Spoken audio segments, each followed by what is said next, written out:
Hello बच्चों, let's read the question. Question कहता है why boron does not form B+3 ion. अगर इस क्वेश्चन में हम बात करते हैं अबाउट द की कॉन्सेप्ट, तो यहाँ पे जो हमारा की कॉन्सेप्ट होने वाला है वो बोरॉन ही होने वाला है। बोरॉन के बारे में बात करेंगे, उसकी इलेक्ट्रॉनिक कॉन्फ़िगरेशन के बारे में बात करेंगे, एंड देन जब इलेक्ट्रॉन निकलेगा आयनाइजेशन एनर्जी के बारे में भी हम डिस्कस करने वाले हैं। Right, so this is all what we are going to discuss in this particular question. It is all about boron. Boron group 13 को बिलोंग करता है of the periodic table, and इसकी electronic configuration, outer electronic configuration इस group को जो belong करते हुए elements हैं उनकी NH2 NP1 होती है।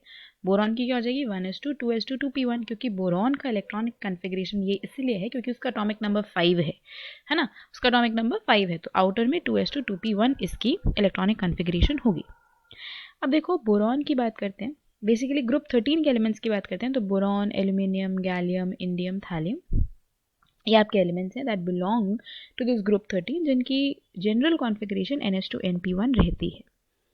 राइट, बोरॉन का साइज जो है सबसे छोटा है, सबसे ऊपर है ग्रुप में, तो इसका साइज है सबसे छोटा। ठीक है,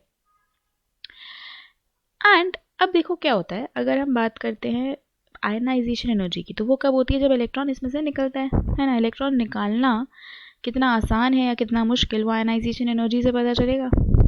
राइट, तो B+ अगर हम बात करें तो क्या हो जाएगा 1s2 2s2 1s2 2s2। अब आपने 2p से निकाला, 2p आउटर मोस्ट शेल था, एक ही इलेक्ट्रॉन था, आसानी से आपने वो एक इलेक्ट्रॉन निकाल दिया, तो इसकी इलेक्ट्रॉनिक कॉन्फ़िगरेशन 1s2 2s2 हो गई। तो इलेक्ट्रॉन निकालने के लिए जो एनर्जी लगी that is the ionization energy. मान लो B+ यानी कि पहला इलेक्ट्रॉन निकालने के लिए जो एनर्जी लगी है आपकी that is going to be IE1, and B+2 यानी कि एक और आपने इलेक्ट्रॉन निकाला, B+ में से एक इलेक्ट्रॉन निकाल रहे हो, B+ में से अब हम एक इलेक्ट्रॉन निकाल रहे हैं, तो अब आप 2s कॉन्फ़िगरेशन में से इलेक्ट्रॉन निकालोगे। 2s एक स्टेबल कॉन्फ़िगरेशन है, उसमें से इलेक्ट्रॉन निकाली तो आयनाइजेशन एनर्जी 2 बहुत ज़्यादा हो जाएगी।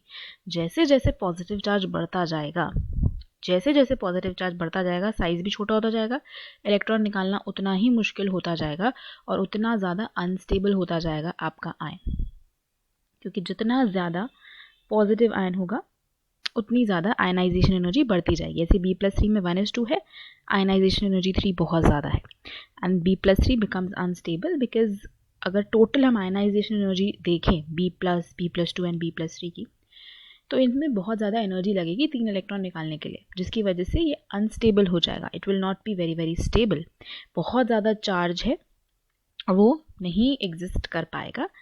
So the sum of these ionization energies, that is IE1 plus IE2 plus IE3, that is going to be very very high, right? That is going to be very very high,